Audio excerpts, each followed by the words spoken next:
Southwest. You could do Oriental. Pork is so versatile. It's just a wonderful product. As soon as they're colored up a little bit, get a little grill flavor. Now this would be 15 minutes over moderate heat. You don't want too much heat, just enough to color and mark. And you're getting flavor coming off the residue of the food you've cooked before here that has turned to carbon again. You're getting, that's where the grill flavor comes from, that and oxygen. And these things are just terrific. I've dry rubbed them with mesquite seasoning, Old Bay. Just so versatile and so good. And I want to show you something. This is just ridiculous. Watch this. Isn't that amazing? That is tender. That is tender and that is delicious. All meat. Just and yeah, as Brent said, just about all meat. That little blade bone is so thin. They come packed 12 4-ounce to a portion. Thaw them out and you're ready to go. Gorgeous, gorgeous, gorgeous. So right now, put our sauce in here, turn them around, coat them with sauce, set them to the side to indirect heat till you're ready to serve. You can cover them again if you like. Put your ready to go. And move on. Please, to the next please, you just got to try our hog wings. They're terrific. I serve them every chance I get. Yep. And their competitor, hot and spicy wings. This product comes just as you see it, fully sauced, spicy, fully cooked as well. You're going to average about 10 to 12 wings per pound. They're going to come to you in a 5-pound bag. Very inexpensive product, just a great product to do at a tailgating party or anytime really. I've talked to a lot of people at both stores, and we're finding out that people grill almost year-round now. So, hey, people are eating more at home. We're just trying to show you some products here that are going to work for you at home or at the stadium. Roger, there's some fully cooked wings. What are you going to do with those? Okay, Brent. The answer's not much. Here again, we can put them on the grill to give them just a bit more color, to heat them through, give them that good old grill flavor. They're already very nicely flavored, but a little grill flavor never hurt anything. They're already sauced, right, Roger? Yes, they have a sauce, but if you want to add, give them a taste, and if you want to add another of your favorite sauces to it, they'll tolerate that. I think they're fine like they are. Now, let's say we got in a pinch and we had to start frozen. We can take our wonderful pans here and put a little rack in there with some water, and we can put them back on the grill, cover them. Remember my little clips that go on there? Cover them, put them on there for about 10 minutes until you see a little bit of steam leaching out of here, and then just give them a few minutes. Okay, now they're thawed. Pour off that water, put them back on the grill, ready to go.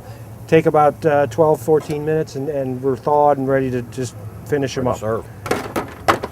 Another great product, tailgate friendly, football party at home friendly, guest friendly. If you have these in your freezer, you're good to go. You're good to go. And the price is ridiculous. I'm just so glad we buy a lot of them. Brent takes care of that, and we're in a position to pass that price to you. Wonderful. Okay. Let's talk about sausage a little bit. We have 8-10 different types of sausage. This is my favorite. This is absolutely my favorite, and as it turns out, it's also our best seller in the sausage line. This is a what we call 5-to-1. It's a 3.2-ounce 5-pepper cheddar from Kunzler, made right in Lancaster. What that 5-pepper cheddar means is it's got 5 different types of chopped pepper in it, and it's got chunks of cheddar cheese which will melt throughout the meat in the cooking process. The product is fully cooked. However, you still need to get it on the grill, mark it, and get it good and heated through. So that's kind of a no-brainer, Roger, but yep, we'll let you do your magic there. We'll just get this on the grill to get going. Now, there's a little bit of a misnomer here. 5 pepper and cheddar sounds hot. It's not hot. It's spicy. It's spicy, but most people who don't like a lot of spice will tolerate this well. There's a lot of cheese in it.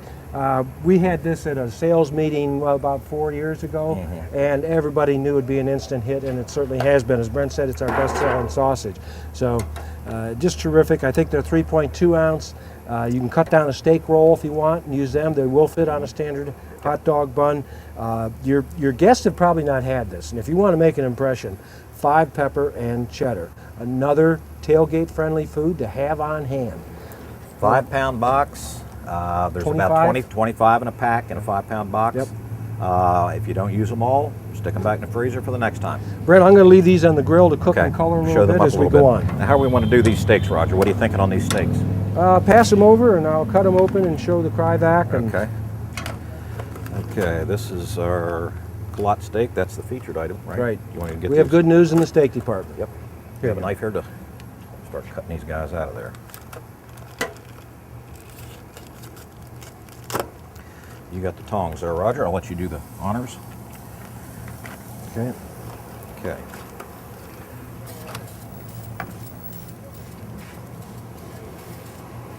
I'm going to lay the steak on here, 45-degree angle to the grids. 45. Okay. Want all of them now? No, just what the other ones you want to show. Yeah. Okay. Brent, what's the detail on that culotte steak? I know it's terrific. It's become one of my favorites, if not my favorite. The culotte steak is also known probably most commonly as a top sirloin steak.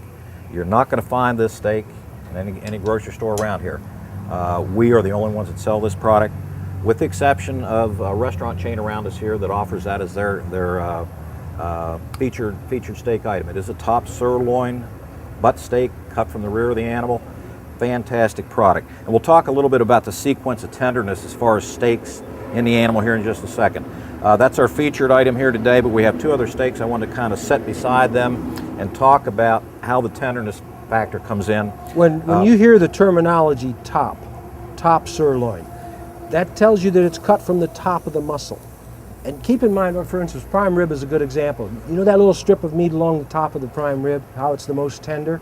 Well, the muscle on top does the least work. So we still have all the benefit of the flavor of the muscle, but it has done less work. It is more tender. This steak is remarkable. I hope we get a chance to cut it open for you. Lean but moist every time. Every time. Please, because it's lean, try not to cook it past medium. Even though those of you who like it a little bit more done than that, I encourage you to try it at medium, because it's gonna taste like you're used to, only juicy. This thing is just going to plump up and get nice and thick and just an absolutely gorgeous, gorgeous steak. Yep, absolutely. Okay, what we've got here, and we're going to put that right here, Roger. Okay. And we will go again We're on gonna a go 45-degree angle. 45-degree angle. Okay, what we have now is a Terrace Major steak. Again, this is another steak you're not going to walk in any grocery store around and buy, or any butcher for that matter. When they cut these steaks, they only get about 8 to 10 of these steaks out of each 1,500-pound steer. So you can understand you're not going to see a lot of those around. We have these specially cut for us, most commonly known as a shoulder tenderloin, and it eats like a tenderloin. Just a fantastic product. It's a little more expensive than this product here, but it just eats fantastically. As you can see, no bone obviously in any of these products, and no fat. All this little bit of marbling and so forth will sear off of there in the cooking process and just make for a very, very tender steak. Wonderful product. And again, Roger's doing this at an angle, and he's going to show you why here in just a second. Now what we're adding up here is the filet mignon. Everybody knows what a filet mignon is, or tenderloin filet. And probably on the weekends you can go to a grocery store and find a few of these offered, but they're not offered that often in the grocery store. Again, around the holidays and on the weekends, we have them all the time. There you go, Roger. You want to grab him out of there? Oop. Gotta be a little careful. These guys are so tender. Now, in order for this steak to cook evenly with the other 2 steaks, I'm going to butterfly it. And to butterfly it, That's a lean one. I'm going to set it up and I'm going to cut it in half, but not through.